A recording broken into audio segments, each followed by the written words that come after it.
I'm going to try and improve how this goes. This is my phone is in here.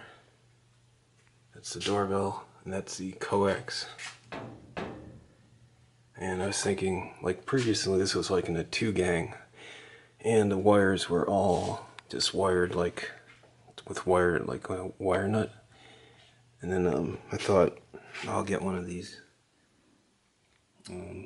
telephone junction blocks, and then just set it into like a 3-gang. And I did, and it doesn't. You can't really. It's hard to work on it in there, and it doesn't really sit well. And then I saw how like you can like secure it with screws.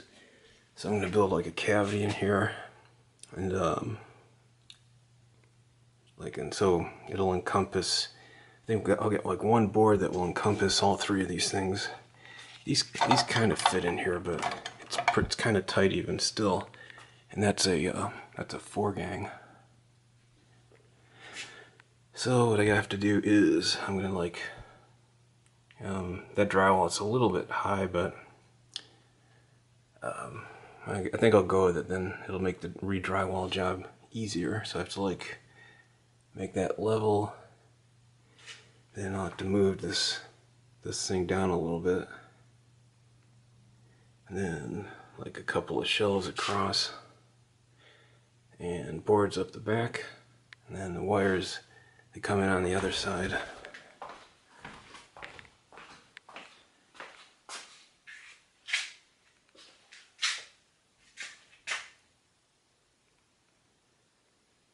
And let's see, I have a couple more wires. These were coming in from the bottom, but I'm going to make those go up and across it, come in from the top.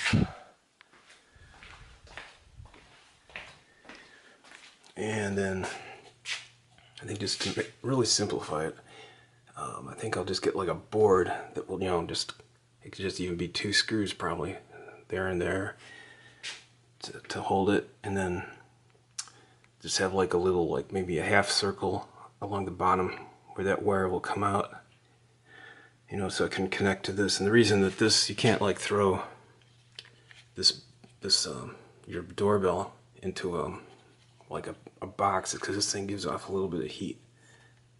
I guess there's a code issue where you can't put like high voltage, which is this, in the same box as low voltage.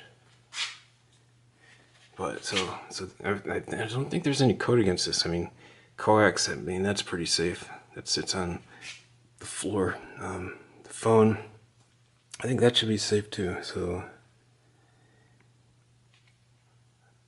okay, so that's where I am right now. This is how my low voltage redo came out.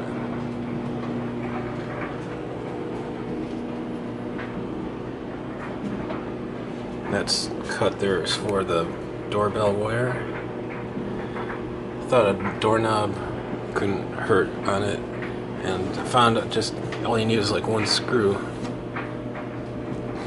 It's plenty tight. Once the other drywall is up, that'll even make it more secure, but it's secure like that. So let me remove that screw and we'll see what's inside there. There it is, removed, and voila. Probably don't go for the cable too much, but there it is. Doorbell wire and the phone. I like how this works with the phone here. It's real easy to access. This wire, kind of holds these back a little. So, and then on the other side, it's got kind of like pockets I made into the wall. And then everything comes in from the top. That comes from the bottom right up to the top.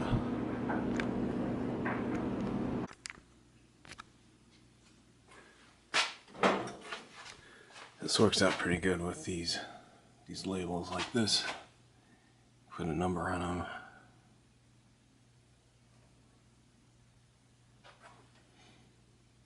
And a digital splitter. Like, I had like these.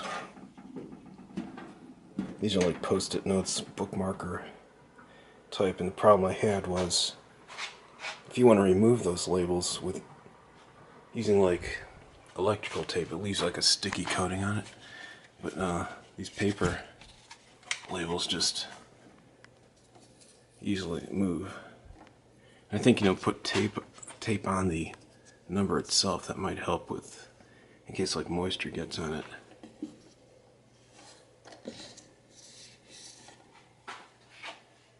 But then, okay, so then I was looking at this.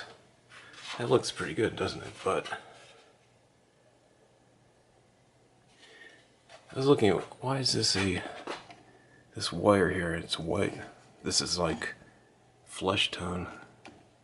What's the difference? So I was looking, this is like a type CMR riser wire that's for going between floors of a building. This one I did, this is CM, general use. And that was, previously, that was this, I replaced this one, what was on there, because it had like these different, these are not red, green, black, and yellow. And this is a plenum wire, CMP. See the coating on that? That's for in a like a plenum. It's like more fire resistant. So then, okay, so what's this white wire? This is a CMX. CMX means like outdoor wire. So this coating is pretty flammable, I guess, relative to these other two types. So I'm gonna replace this white wire here.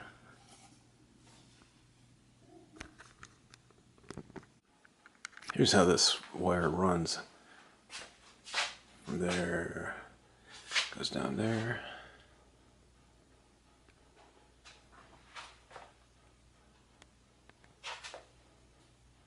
Comes out there. So I guess like if there were a fire, that could, coating on that could act as like a wick and go through there. So you want to use wire that is less flammable.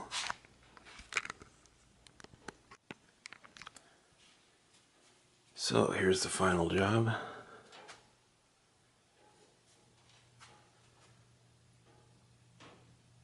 I had a couple orange caps here.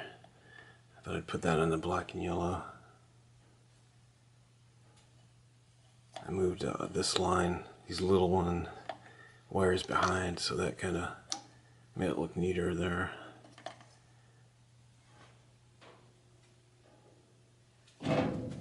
So these labels, I don't know. There's a fire here. Are those gonna like act as like to ignite the wire? I don't know. So I figure I could leave these instructions here.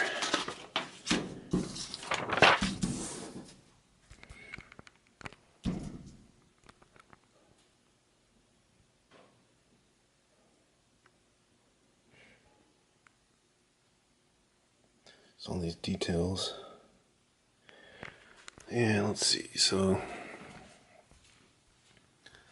where, yeah, so the new one just comes down there, runs across there. There it will be eventually, and then this one, coax, I left some extra wire up there, so the splitter's there.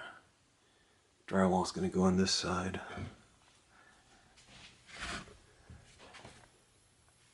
And here, I think I'll just use MDF, an MDF board. This thing can just take the whole space.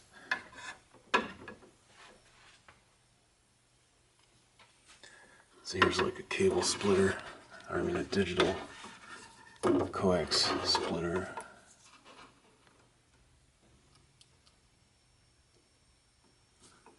What was that other splitter?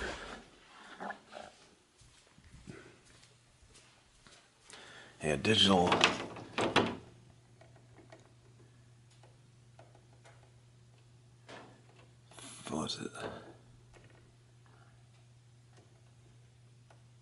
It's got a different range than an analog.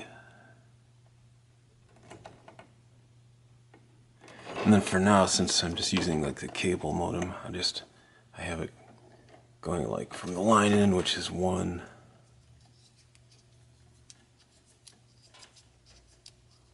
to 2, goes right up to like the master bedroom. So this is just not, the rest of this is just not used right now. And then yeah, this thing gets heat on it. That's why this is like mounted externally. Low voltage. See the power goes from here up to here, and then this is mounted externally. The wires, of course, are in this box behind it. This is for the doorbell.